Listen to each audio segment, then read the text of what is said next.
Nobel জয়ী সাবেক মার্কিন president Jimmy কার্টারের মৃত্যুতে আগামী 9 জানুয়ারি রাষ্ট্রীয় শোক ঘোষণা করেছেন বর্তমান প্রেসিডেন্ট জো বাইডেন। সেই সঙ্গে প্রয়াত এই প্রেসিডেন্টের জন্য আমেরিকানদের প্রার্থনা করারও আহ্বান জানিয়েছেন তিনি। বার্তা সংস্থা এএফপির বরাতে সোমবার 30 ডিসেম্বর এক প্রতিবেদনে এই তথ্য জানিয়েছে ভারতীয় সংবাদ মাধ্যম এনডিটিভি। হোয়াইট হাউসে এক ভাষণে বাইডেন বলেন, আমি মার্কিন জনগণকে সেই দিন তাদের নিজ নিজ উপাসনালয়ে সমবেত হওয়ার আহ্বান জানাচ্ছি, সাবেক প্রেসিডেন্টের প্রতি শ্রদ্ধা জানাতে।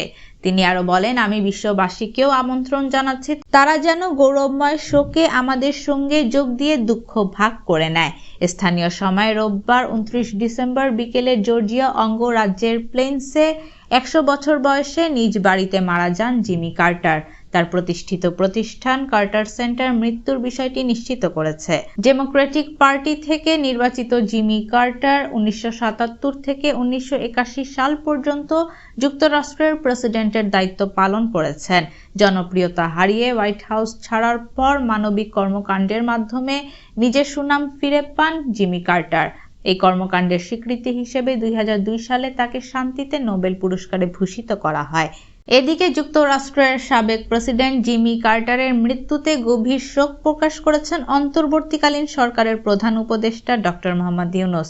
যুক্তরাষ্ট্রের প্রেসিডেন্ট জো বাইডেনকে সম্বোধন করে দেওয়া এক বিবৃতিতে কার্টারের মৃত্যুতে আন্তরিক সমবেদনা জানান তিনি। ডক্টর ইউনূস বলেন, নোবেল বিজয়ী প্রেসিডেন্ট জিমি কার্টারের মৃত্যুতে আমার আন্তরিক সমবেদনা জ্ঞাপন করছি। নোবেল বিজয়ী প্রেসিডেন্ট জিমি কার্টার শুধু একজন অসাধারণ নেতাই নন, তিনি একাধারে মানবাধিকারের একজন প্রবক্তা এবং বিশ্বজুড়ে শান্তি ও গণতন্ত্র প্রতিষ্ঠার লড়াইয়ে একজন বলিষ্ঠ নেতা।